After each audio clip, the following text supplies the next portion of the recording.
Media మిత్రులందరికీ నమస్కారం అండి. ముందుగా ధన్యవాదాలు తెలుపుకుంటున్నాను. ఈ parents association of Andhra Pradesh Nellore జిల్లా అధ్యక్షుడిగా ఉన్నానండి. ఇప్పుడు మా దృష్టికి వచ్చింది, లాస్ట్ వీక్ కూడా వచ్చింది అమ్మాయి. లాస్ట్ వీక్ వస్తే చాలా బాధలు చెప్పింది. చాలా పేద కుటుంబం వాళ్ళది. వాళ్ళకి స్కూల్లో అడ్మిషన్ ఫ్రీగా వచ్చింది. 2009 ఆర్టీఐ యాక్ట్ ప్రకారం స్కూల్లో ఉచితంగా 25 సీట్లు, 100కి 25 సీట్లు ప్రతి స్కూల్లో ప్రతి ప్రైవేట్ పాఠశాలలో ఇవ్వాల్సిందిగా వాళ్ళ యాక్ట్లో ఉందండి. అది తొంగలో దొక్కి ఒక్క సీటు కూడా ఇచ్చిన దాఖలాలు ఎక్కడా లేవు. ఏదైనా ఇస్తే అది అరాకొరా వాళ్ళకే ఇచ్చుకుంటున్నారు. బయట వాళ్ళకి ఎవరికైనా వస్తే వాళ్ళని మభ్య పెట్టడం, తిప్పడం, మీరు ఫీజులు కట్టాలని వేధించడం స్కూల్ యాజమాన్యాలు చాలా దారుణంగా ఉన్నాయండి. లాస్ట్ టైం నారాయణ స్కూల్ అమ్మాయి కూడా వచ్చింది. అమ్మాయికి వచ్చేసి వీళ్ళు మొన్న లాస్ట్ వీక్ పెట్టామండి మీటింగ్, ఇట్లానే ప్రెస్ మీట్ పెట్టాము. దాన్ని స్పందించి నారాయణ గారు ఎక్కడో ఒక అమ్మాయికి సీట్ ఇచ్చేశారు. ఈ అమ్మాయి శ్రీ చైతన్యాలో సీట్ వచ్చింది ఆ పాపకి.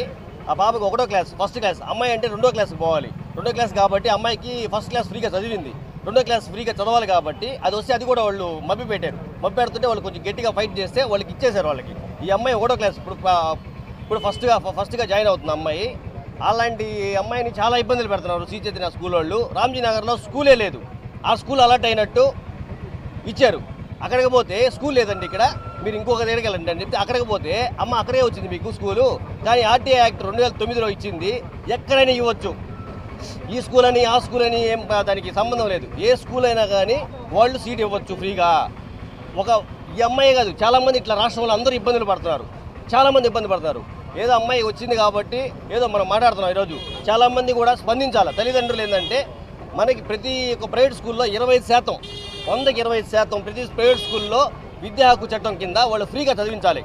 అది ఫస్ట్ ఇచ్చిన వాళ్ళ నామ్స్ ప్రకారం ఏంటంటే గవర్నమెంట్ ప్రైవేటీకరణ చేసినప్పుడు వాళ్ళు ఇచ్చినటువంటి హామీలు అవి ఎవరు ఉపయోగించుకుంటున్నారో, ఎవరు ఉపయోగించుకోవట్లేదో ఎవరికి తెలియటం లేదు. అదొక బోర్డు పట్టికి వేయాలి స్కూల్లో. మేము ఈ సంవత్సరం 25 మందికి 100కి 25 మందికి ఇచ్చాము అని చెప్పేసి వాళ్ళు చూపించాలా. ఎక్కడా చూపించడం లే. చూపించకపోగా వాళ్ళు భయభ్రాంతికి గురి చేస్తున్నారు. ఈ డిఓ అయితేనేవి, ఎంబీఓ అయితేనేవి ఎక్కడ పనే చేయడం లేదు. వాళ్ళకి పోతే అర్జీ కూడా తీసుకోవాలి.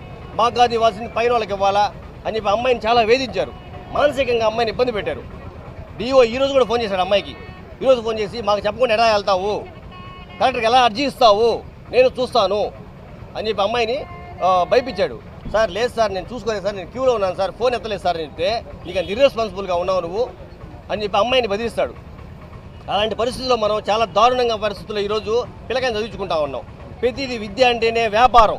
ఫస్ట్ వ్యాపారం ఏదైనా ఉందంటే భారతదేశంలో అది కూడా ఆంధ్రప్రదేశ్లో విద్య వ్యాపారం, ఇంక దీన్ని మించిన వ్యాపారం లేదు అని డిసైడ్ చేసేశారు.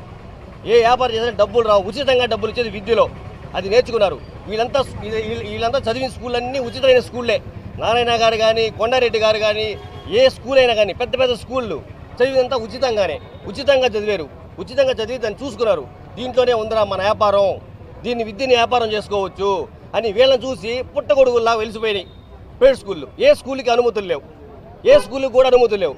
వాటి మీద డిఓ గారిని కలిస్తే మేము వాళ్ళకి నోటీసులు పంపించామని చెప్పి దానికి పంపించలే. గట్టిగా లాస్ట్ వీక్ వచ్చి మేము అడిగితే అప్పటికప్పటికి ఏ స్కూల్కి పంపించరా, మాకు పంపించారు నోటీసు. ఏంది మేము ఇచ్చాం కాబట్టి అర్జీ మాకు పంపించారు. ఏ స్కూల్కి కూడా రాలా. ఎల్కేజీ నుంచి యూకేజీ అప్పర్ ప్రైమరీ ఎక్కడ 500 పైచీలు స్కూళ్ళు ఉన్నాయి నెల్లూరులో. పుట్టగొడుగుల గొంతుకు ఒకటి ఉన్నాయి, కానీ ఎక్కడ కూడా వాటికి ఎక్కడ పర్మిషన్ లేవు. అవి చెప్తే డిఓ గారు, మన కలెక్టర్ గారు స్పందించి డిఓ గారిని బాగా ఈరోజు చాలా ధన్యవాదాలు చెప్పాలి కలెక్టర్ గారికి. ఆయన చేతులు నమస్కారం చేయాలా. సాయంకాలం లోపల సార్ట్అవుట్ చేసేయమన్నారు. సాయంకాలం లోపల అమ్మాయికి సీట్ ఇచ్చేయాలా. ఈయన పక్షంలో ఆ స్కూల్ మూసేసేయండి. ఆ స్కూల్కి పర్మిషన్ అట్టిస్తారు మీరు. ఫ్రీగా వచ్చింది కదా, ఫ్రీగా వచ్చిన స్కూల్లో అమ్మాయిని అక్కడ చేర్చాలా. లేదంటే సాయంకాలం లోపల మూసేసేయమన్నారు.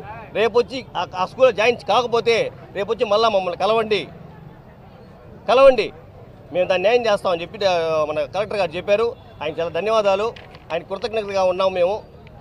అలాగే డిఓ గారు, ఎంబీఓ గారు ఎవరు చెప్తే వీళ్ళు మాట్లాడుతున్నారో, ఎవరు చెప్తే వాళ్ళు యాక్షన్ తీసుకుంటున్నారో తెలియదు. రాజకీయంగా కూడా వీళ్ళు వాళ్ళని మభ్య పెడుతున్నారో, లేకపోతే వీళ్ళే ఇంకేమన్నా దీనికి పాల్పడుతున్నారో మాకైతే అర్థం కావట్లేదు.